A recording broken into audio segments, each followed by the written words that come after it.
এই ভিডিওতে দেখাবো এই ধরনের প্র্যাকটিক্যাল সেন্টেন্সগুলোকে কিভাবে ইংলিশে বলবে।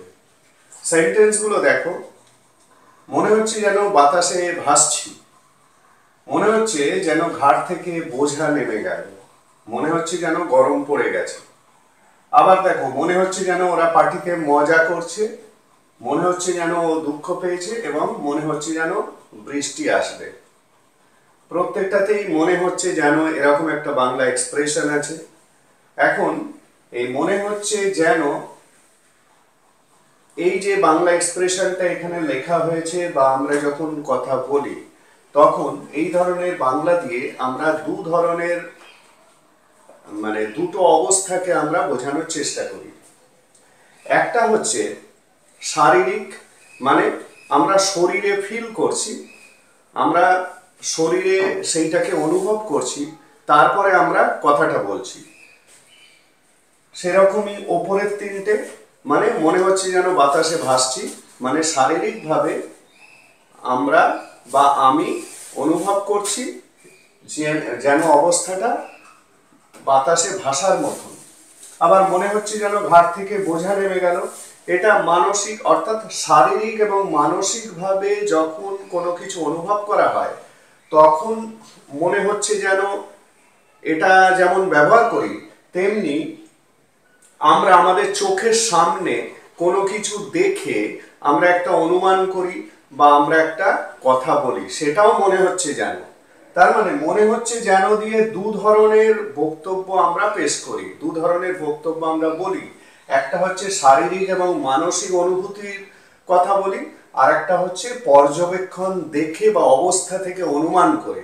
সরাসরি আমরা চোখে যেটা দেখছি সেই দেখার পর আমরা যে কথাটা বলছি সেক্ষেত্রেও আমরা মনে হচ্ছে যেন কথাটা বলি। তো এক্ষেত্রে এই তিনটে, এই শেষ তিনটে হলো ওই পর্যবেক্ষণ দেখে বা অবস্থা থেকে অনুমান। আমি ব্র্যাকেটে লিখে দিয়েছি কোনটা কিভাবে হচ্ছে।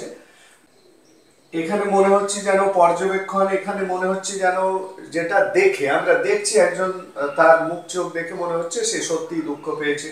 আর একটা হচ্ছে আবহাওয়া দেখে অনুমান করছি যে মনে হচ্ছে যেন বৃষ্টি আসবে। তাহলে বোঝা গেল, তার মানে এখানে দুটো সেটে বাক্যগুলো আছে, তিনটে। প্রথম তিনটে হচ্ছে শারীরিক এবং মানসিক, এই তিনটে, এটাকে বলা হচ্ছে শারীরিক এবং মানসিক অনুভূতি থেকে যে কথা। আর এটা হচ্ছে বাস্তবে আমরা দেখছি, দেখে আমরা অনুমান করছি বা আমাদের অনুভবটাকে বলছি। ঠিক আছে? তাহলে এক্ষেত্রে মনে হচ্ছে জানার জন্য যে ইংলিশটা ইউজ হবে, এক্ষেত্রে কিন্তু সেই ইংলিশটা ইউজ হবে না। এখানে দেখো, মনে হচ্ছে যেন, আমরা অনুভব করছি যেন, তাহলে আমরা কি লিখবো? ইট ফিলস যেন, লাইক। যেনকে ইংলিশে কি বলবো? লাইক। তাহলে ইট ফিলস লাইক এর বাংলা মানে কি? মনে হচ্ছে যেন। ইট ফিলস লাইকটাকে কখন ব্যবহার করবে? যখন শারীরিক বা মানসিক ভাবে কোনো অনুভব করছো তখন এই ইট ফিলস লাইকটাকে ইউজ করবে, এবং বাংলা মানে হবে মনে হচ্ছে যেন। ইট ফিলস মানে মনে হচ্ছে, লাইক মানে যেন। তাহলে ইট ফিলস লাইক মনে হচ্ছে যেন বাতাসে ভাসছি। কে ভাসছে? আমি ভাসছি। ইট ফিলস লাইক আই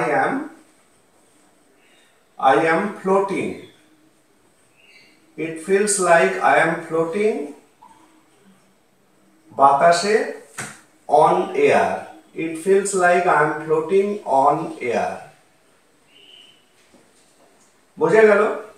পরেরটা, মনে হচ্ছে যেন ঘাট থেকে বোঝা নেমে গেল। মনে হচ্ছে it feels, মনে হচ্ছে it feels। তারপরে যেন, লাইক। তাহলে মনে হচ্ছে যেন it feels like ঘাট থেকে বোঝা নেমে গেল।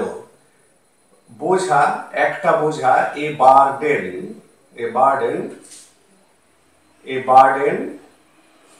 নেমে গেল বা নেমে গেছে। has been lifted off, মানে ঘাট থেকে বোঝা সরানো হয়েছে বা তুলে নেওয়া হয়েছে। Lifted of. ঠিক আছে? তাহলে ইট feels like a burden has been lifted of, মনে হচ্ছে যেন ঘাট থেকে বোঝা নেমে গেল। এটা মানসিক ভাবে আমরা অনুভব করছি, তাই সেই কারণে ইট ফিলস লাইক মনে হচ্ছে যেন অর্থে ব্যবহার হলো। পরেরটা মনে হচ্ছে যেন গরম পড়ে গেছে, মানে এটাও শারীরিক, গায়ে ঘাম হচ্ছে বা গরমের একটা অনুভূতি আসছে। তাহলে কি লিখবো? ইট ফিলস লাইক, ইট ফিলস লাইক, ইট ফিলস লাইক মনে হচ্ছে যেন গরম পড়ে গেছে। Summer has set in, summer, summer has set in, summer has set in. বোঝা গেল? তাহলে প্রথম তিনটে এক্সাম্পল শারীরিক বা মানসিক অনুভব থেকে মনে হচ্ছে যেন। এইবারে দেখানো হচ্ছে যে মনে হচ্ছে যেন যখন তোমরা চোখে সরাসরি দেখছো বা একটা অবস্থা থেকে অনুভব করছো, মনে হচ্ছে যেন ওরা পার্টিতে মজা করছে। তাহলে এক্ষেত্রে কিন্তু মনে হচ্ছে এর জন্য কি ইউজ করব? It seems. এর জন্য কি ইউজ করব? It seems.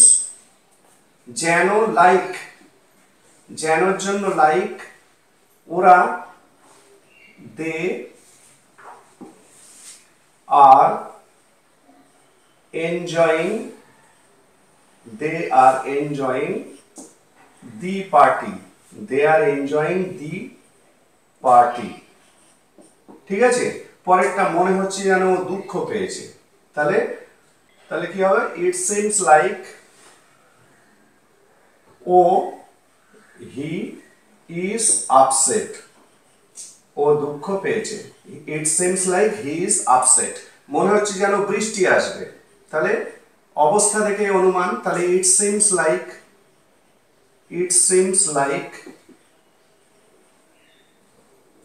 ইট মাইট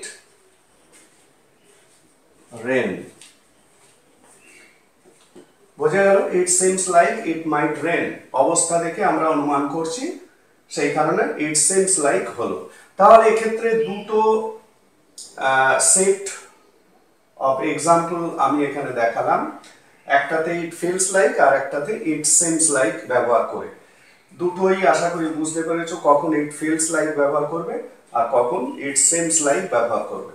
তাহলে এক্ষেত্রে দুটো স্ট্রাকচার ইউজ হচ্ছে। প্রথম স্ট্রাকচারটা হচ্ছে যেটা শারীরিক, শারীরিক বা মানসিক ভাবে ইট ফিলস লাইক তখন ইউজ করবে। ইট ফিলস লাইক মানে মনে হচ্ছে যেন, প্লাস সেন্টেন্স, সেন্টেন্স যে কোনো টেন্সে হতে পারে। ঠিক আছে? এটা একটা স্ট্রাকচার হলো। আর একটা স্ট্রাকচার হচ্ছে যখন অবস্থা দেখে পর্যবেক্ষণ করে একটা অনুমান করছো, তখন ইট সিমস লাইক, বাংলা মানে একই, মনে হচ্ছে যেন, ইট সিমস লাইক প্লাস সেন্টেন্স। বোঝা গেল? তাহলে এই ধরনের প্রতিদিনের কথায় ব্যবহার হওয়া বাক্যগুলোকে ইংলিশে বলতে গেলে এই স্ট্রাকচার ধরে বলতে হবে। শুধু খেয়াল রাখবে কোথায় ইট ফিলস লাইক আর কোথায় সিমস লাইক বসবে। তাহলে এই ধরনের বাংলা বাক্যগুলোকে এইভাবে ইংলিশে বলবে।